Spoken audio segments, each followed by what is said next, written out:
Bonjour à tous, Thibaut Dekers, directeur et fondateur de la Sales Academy. La Sales Academy TV a pour objectif d'aller à la rencontre de femmes et d'hommes inspirants du monde de l'entreprise.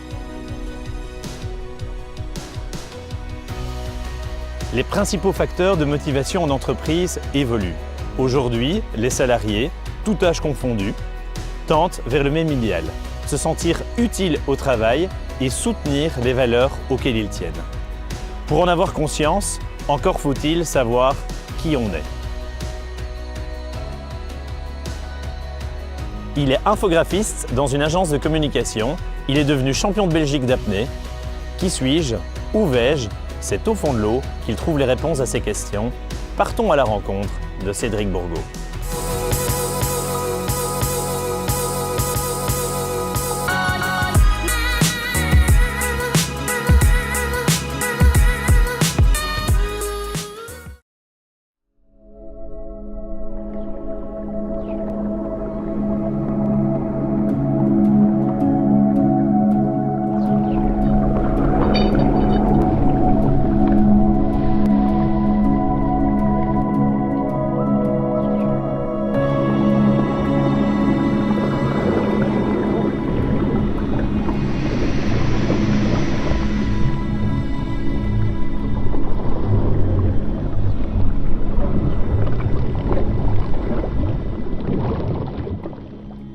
Je remercie la Sales Academy TV de m'avoir convié à partager mon expérience et mon parcours. Je vous emmène aujourd'hui dans une carrière de plongée, la plus belle de Belgique, située près de Philippeville. Alors c'est un lieu inspirant pour moi car j'y pratique ma passion, la plongée en apnée. Je partage mon expérience, mais c'est également l'endroit dans lequel j'ai pu partager des entraînements avec mon ami et idole Patrick Musimu, qui fut le premier homme à franchir la barre des 200 mètres en apnée.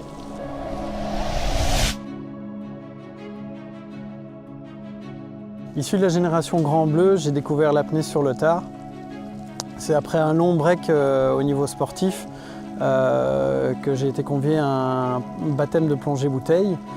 Et pendant ce baptême de plongée bouteille, j'ai pu observer des gens qui retenaient leur respiration pour faire des longueurs sous l'eau.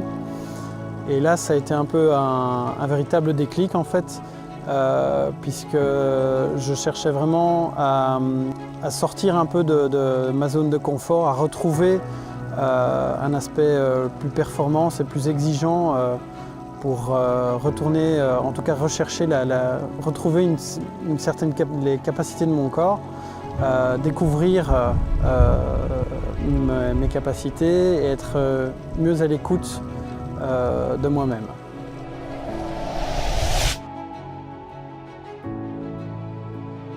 Ma passion pour l'apnée m'a amené à très vite comprendre comment fonctionnait mon corps et à très vite conscientiser ma respiration, ce qui est bénéfique évidemment pour un apnéiste.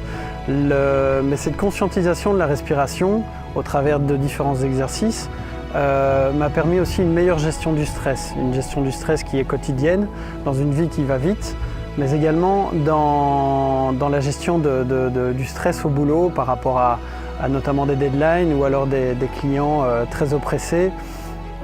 Ça m'a permis de pouvoir prendre du recul pour pouvoir avoir une meilleure compréhension du travail, mais ça m'a aussi permis de dénouer certaines situations très oppressantes en rapport avec le client.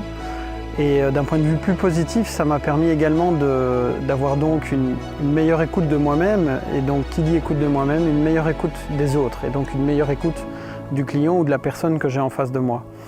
Et de là, en fait, en découle une énergie positive, une véritable synergie qui a permis de pouvoir travailler main dans la main et d'évoluer de manière plus agréable.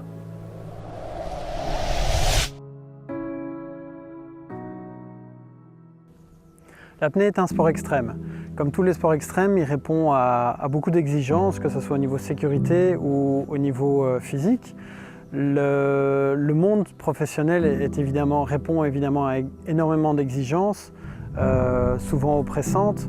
On nous demande d'avoir énormément, dans les deux cas en tout cas, on nous demande d'avoir énormément de maîtrise de soi et d'avoir pleine conscience de nos capacités.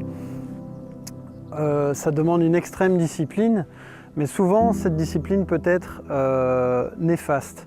J'entends par là, je prends l'exemple d'un apnéiste que j'ai connu qui s'entraînait énormément pour essayer de battre son record en profondeur. Et malheureusement, à chaque session, il revenait dépité, alors que celui-ci s'astreignait énormément de contraintes au niveau diététique, au niveau physique, au niveau psychologique. Et toutes ces contraintes, en fait, l'empêchaient une seule chose, c'était d'avoir un lâcher-prise sur ses plongées. Le fait de pouvoir avoir un certain lâcher-prise va lui permettre de profiter de l'instant, d'être sur le moment, et c'est à ce moment-là généralement que des compétences apparaissent, que des nouvelles sensations apparaissent dans le monde de l'apnée, mais je pense également que dans le monde professionnel, ces compétences peuvent apparaître aussi en sortant de sa zone de confort. Et donc, pour sortir de cette zone de confort, il faut avoir un certain lâcher-prise.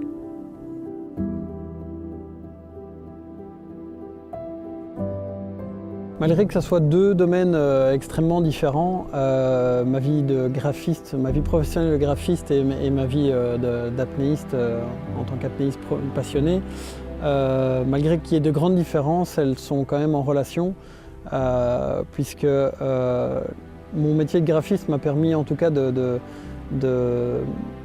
rencontrer dans le monde de l'apnée des grands champions ou de pouvoir faire des créations pour des grands champions qui sont partagés dans le monde entier. C'est même assez marrant de savoir que dans le monde de l'apnée belge, peu savent que j'ai pu créer des logos pour des écoles qui sont dans le fin fond des Antilles ou des écoles ou des images qui ont été partagées plus de 10 000 fois sur les réseaux sociaux ou que même eux ont partagé sur les réseaux sociaux. Donc ça m'amène une certaine satisfaction et la chance de pouvoir rencontrer des grands apnéistes.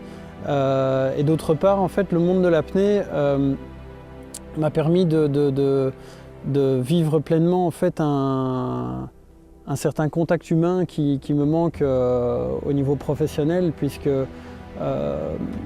au jour le jour, lorsqu'un client vient, il donne son projet, il brief assez vite, le plus rapidement possible, et après ça, les contacts sont très très peu, ou alors que électroniquement ou par téléphone.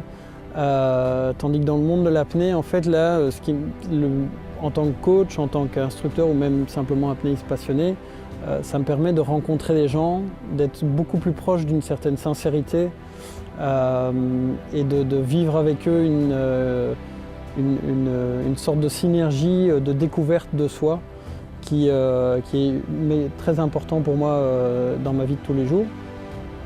Comme je dis souvent,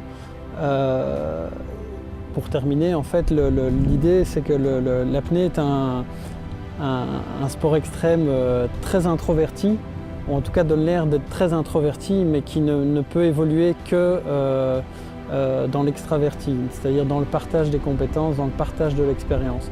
Et je crois que ça c'est quelque chose qui peut être très important dans le monde professionnel, d'avoir la notion de ses compétences, mais de savoir les partager pour faire évoluer quelqu'un ou faire évoluer un groupe.